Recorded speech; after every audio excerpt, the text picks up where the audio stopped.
पेपरफुटी प्रकरण व एमपीएससी परीक्षा ऑनलाईन घेण्याच्या विरोधात आज विद्यार्थ्यांच्या वतीने विभागीय आयुक्त कार्यालयासमोर महाराष्ट्र राज्य विद्यार्थी कृती समितीतर्फे जोरदार आंदोलन करण्यात आले। या आंदोलनामध्ये असंख्य विद्यार्थी सहभागी झाल्याने पोलीस प्रशासनातर्फे चोख बंदोबस्त लावण्यात आला होता।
अंदर की बात है कि पुलिस भी अपने साथ है, काळजी करू नका।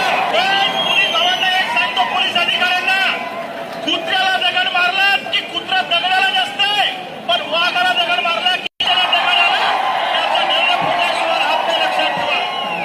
पोलीस आपल्या अंगावर आले तर पोलिसाला हात लावायचा नाही, पण ज्याने आपल्या अंगावर पोलीस पाठवले त्याच्या खुर्चीखाली जाळ लावण्याशिवाय शांत बसायचं। खऱ्या अर्थाने शाहूफुले आंबेडकर जगणारा माणूस आहे, घरात बसू शकत नाही। आणि दुसरी बाजू एक आहे,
माता की इन्कलाब जिंदाबाद, इन्कलाब जिंदाबाद, भारत माता की जय, भारत माता की जय। शिक्षण आमच्या हक्काचं, नाही मुलाच्या बापाचं, शिक्षण आमच्या हक्काचं, नाही मुलाच्या बापाचं, विद्यार्थी चुकीचा। च्या बदले आम्हाला काय भेटलं? महाराष्ट्राचे मुख्यमंत्री बनले।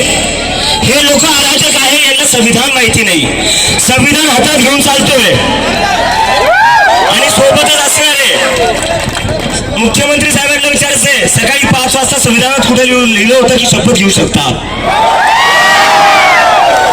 आणि भाजपचे जे प्रेसिडेंट आहे नितीन नबी, ते थोड्या दिवसाआधी बोलले की जे लोक जंतर मंतरवर आहेत ते कॉकरोच आहेत, ते व्हायरस आहेत आणि व्हायरसचा खात्मा आमचे कार्यकर्ता करतील।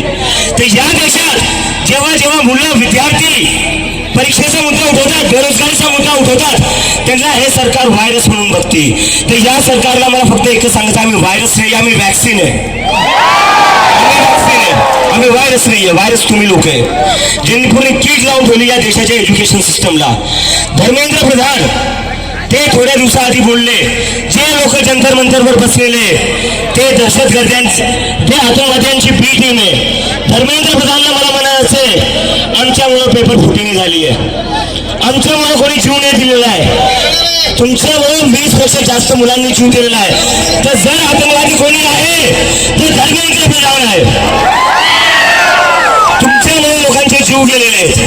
आणि मी आज सकाळी दिल्लीवरून आलोय, आता लगेच हा कार्यक्रम झाला की मी दिल्लीला वापस चाललोय, कारण की हे आमचं जे दिल्लीचं आंदोलन आहे ते धर्मेंद्र प्रधानचा राजीनामा झाल्याशिवाय आम्ही वापस घेणार नाहीये. आणि हे फक्त नीटसाठीच नाहीये, गैरसमज करून घेऊ नका. फक्त नीटसाठी नाही, नीटच्या मुलांची आत्महत्या झालेल्या आहे, त्यामुळे आम्ही त्यांचा आवाज उठवतोय. पण देशाची सगळी शिक्षण व्यवस्था एकंदरीत कोलांडली आहे, आपली पूर्ण कोलॅप्स झालेली आहे, ती सुधारवण्याची सुरुवात आहे. मातेला वंदन करतो, भारत मातेला वंदन करतो. कश्मीर मांगोगे तो खीर देंगे.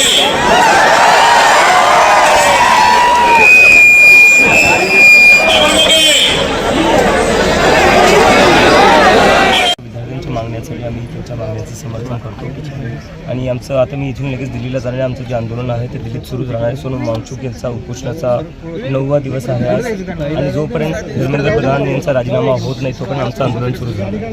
सकाळ सकाळ आंदोलन करण्याचे तुम्ही 16 दिवस झाले तिथे बसलेले आहात, मात्र सरकारकडून कुठलाही प्रतिसाद दिसत नाही आहे किंवा कुठलाही प्रत्युत्तर येत नाही आहे. मला कळत नाही सरकार कोणाचं ऐकते. जर या देशातल्या विद्यार्थ्यांचं सरकार ऐकणार नसेल, नागरिकांचं सरकार ऐकणार नसेल तर कोणाचं ऐकणार? डोनाल्ड ट्रम्पचं ऐकणार का?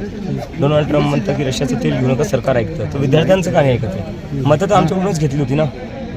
पण वारंवार पेपर फुटी होत आहे, त्याला जबाबदार कोणाचं वाटतं? याला जबाबदार सिस्टममधले लोकच आहेत, आणि जे मंत्री लोक आहेत तेच आहेत. जोपर्यंत सिस्टमच्या मधले लोक इन्वॉल्व नसतात तोपर्यंत पेपर फुटी शक्यच नाही. एमपीएससी में जो पेपर फूटा है, टीईटी का पेपर फूटा है, उसके बारे में आप क्या कहेंगे? और आज जिस तरीके से छत्रपति संभाजीनगर में जो आंदोलन हुआ वहाँ पे कैसा लगा आपको? क्या चीज़? टीईटी में जो पेपर फूटा है उससे तो साबित हो गया ये जो सरकार है, बीजेपी की सरकार है, वो चाहे कोई भी पेपर हो, कोई भी सरकारी पेपर हो, ये लोग पेपर ले ही नहीं सकते, क्योंकि इनका फोकस एग्जामिनेशन पर, एजुकेशन पर है ही नहीं. इनका फोकस बस पार्टियां तोड़ने पर है. हमने देखा है महाराष्ट्र में जितनी भी पार्टियां थी, एनसीपी हो, शिवसेना हो, ये सबको तोड़ रहे. तो इस सरकार का फोकस बस पावर ग्रैब करने में और पार्टियां तोड़ने में, एजुकेशन या एग्जामिनेशन पर इनका फोकस है. कई सारी राजनीतिक पार्टियां जो है बड़ी बड़ी आपके आंदोलन को सिर्फ बाहर से ही देख रही है, कोई सपोर्ट करने के लिए नहीं आ रहा. नहीं, ऐसा नहीं है. टीएमसी आ गई है, आम आदमी पार्टी के सांसद आए थे, सीपीआई के सांसद आए थे, कांग्रेस के सांसद आए थे. लेकिन उनकी तरफ से भी कहा, दूसरे लोगों की तरफ से कहा जा रहा है, कहीं ना कहीं एक वर्ग कह रहा है कि बीजेपी सपोर्टेड चीज़ें चल रही हैं करके, जैसे कि कांग्रेस के जो आंदोलन होते हैं उन पे गुनाह दर्ज होता है, आपके ऊपर गुनाह दर्ज नहीं हो रहा है. हमारा पानी रोका जा रहा है सर. कैमरे पर पानी बंद कर दिया था. हमारी पानी की बोतल आ रही थी, जो लोग पानी डोनेट कर रहे थे हमारे लिए, वो पानी अंदर नहीं लाने दिया जा रहा था. हमारी लाइट काटी जा रही. जो लोग अनशन पर बैठे, सुबह 3 बजे पुलिस लाइट काट देती है. सोनम वांगचुक को पोर्टेबल टॉयलेट चाहिए था, पुलिस ने वो तक नहीं लगने दिया था. हर चीज़ के लिए हमें झगड़ना पड़ रहा है. पुलिस फोर्स नहीं यूज़ कर रही है. पुलिस फोर्स क्यों नहीं यूज़ कर रही है? सरकार फोर्स क्यों नहीं यूज़ कर रही है? क्योंकि वो शातिर लोग हैं, उनको पता है अगर फोर्स यूज़ करेंगे स्टूडेंट्स के ऊपर तो मुद्दा गर्म होगा, मुद्दा बड़ा बन जाएगा. तो वो फोर्स यूज़ किए बिना वो क्या कर रहे हैं? वो इनह्यूमन चीज़ कर रहे हैं. वो ह्यूमन राइट्स का वायलेशन कर रहे हैं. जो पानी की बोतलें हैं उन्हें रोक रहे, लोगों को प्यासा रख रहे हैं अंदर. वॉशरूम का पानी उन्होंने बंद करके रख दिया. तो ऐसा करके वो लोग चाहते हैं कि हमारी हिम्मत तोड़े. उन्हें लगता है अगर पानी बंद कर देंगे, खाना बंद कर देंगे, टॉयलेट का पानी बंद कर देंगे, तो इससे जो स्टूडेंट्स है, जो यूथ है, वो थक हार कर घर चले जाएंगे. तो जिन जिन लोगों को ये लगता है ना कि बीजेपी सॉफ्ट है या बीजेपी फंड करे, एक बार आइए जंतर मंतर. घर पर बैठकर बात मत करिए, अपने एसी के कमरों में बैठकर बात मत करिए. इतनी धूप में जब पानी नहीं आने देती है ना पुलिस, तब पता चलता है क्या होता है. जो लोग पानी ला रहे हैं, जो लोग पानी डोनेट कर रहे हैं, पुलिस उनके घर पर रात के 9-9 बजे जा रही है. 9-9 बजे जाकर पुलिस रेड कर रही है और बोल रही है तुम कौन होते हो जो वहाँ पानी दे रहे हो? तुम कैसे? अरे पानी तो ला रहे हैं ना, कोई सोने का स्मगलिंग तो नहीं हो रहा है, ड्रग की तस्करी तो नहीं हो रही है. तो ये क्या